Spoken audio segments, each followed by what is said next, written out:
makadi nyika yeZimbabwe, makadi kwese kwamuri.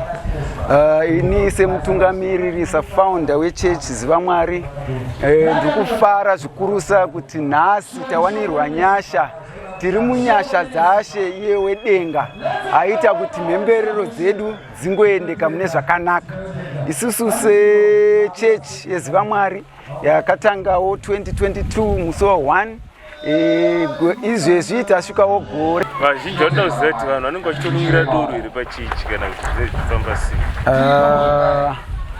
Isusu service yedu yechechi yezivamwari is only 1 hour, and during the 1 hour period hatitenderi kuti vanhu vauye panzvimbo dzvene iyoyo yatinoti tiwihwa shoko raMwari kuti vauye vachimwa. Hapana munhu anotenderwa kumwa, hapana munhu anotenderwa fodya, kuputa fodya paperiod yetinenge tichiita church service. Yes, hongu hatisi pakurambidzana kumwa doro, asi pa1 hour munhu wega wega unofanira kungozvipirawo, woisawo doro rako pasaidi, woisawo fodya yako pasaidi, wozvipawo nguva yekuteerera shoko raMwari. Doro wozomwa after the church service. Hatimwi doro during the service period. When we started this church 2022, takavamba church in period ye COVID, when COVID was at peak. So this is why at one stage when we wanted to go and launch church kuHarare, takasangana nezvinhu zvakaita kuti that event isabudirira because taiva mu-COVID period. But what I can say ndezvekuti 2023 we spreading out now. Tuda kuenda kuShurugwi, tuda kuenda kuBulawayo, tuda kutanga nemuHarare macho futi tisati taenda kumwe kwese. We want this church to grow. We want this church to have branches across the nation. Isusu sechechi yezivamwari, we sort of an academy. Hatina madoctrines anombunjikidza munhu kuti no kana uchiuya kuchechi unouya wakapfeka sutu ye kana kuti haudzi zvakati.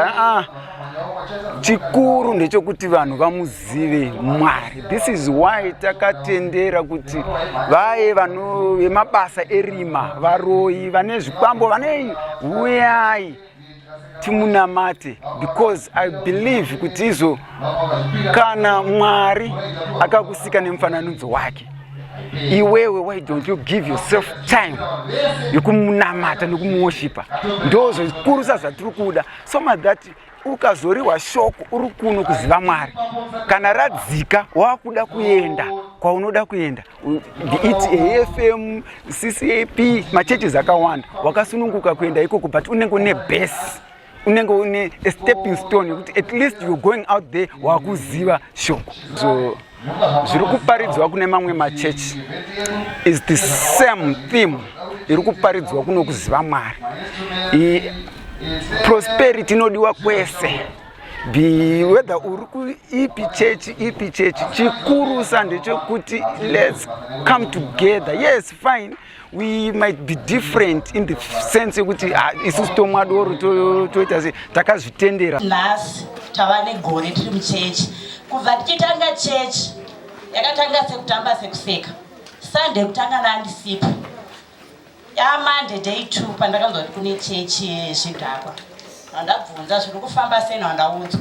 Aiwa handina kuda kusara. Ndoda ndanyatsora kuti ndiko kwangu.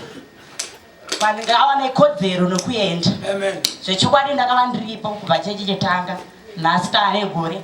Ndinoba kutenda baba atwabi kuti Mwari ngamuvedze pfungwa pamusoro pepfungwa dzamakaita kusvika iye zvino.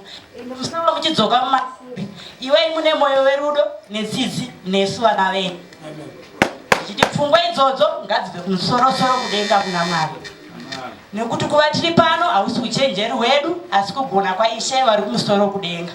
Saka izvinhu zvandinopa kutenda chaizvo, nepoupenyu hwangu chaipo ndane shanduko yekuti ndogona kurispektawo, ndinotyawo zvokuti ndakada kutadza ndakafunga kuti kuwana baba vakazvinzwa ndinova nechimiro chakaita sei, ndinonyara.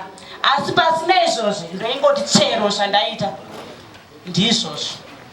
Ndoda kuti handaigona kuzvidzora ende handina wadedi wendainyara. Saka ndinopa kutenda kuti Ishe vari kumusoro-soro kudenga vanova nekutida ngava vachiramba vaine rudo nesu nekutichengetedza. Handina hangu mazhinji anenge ava ndinotaura.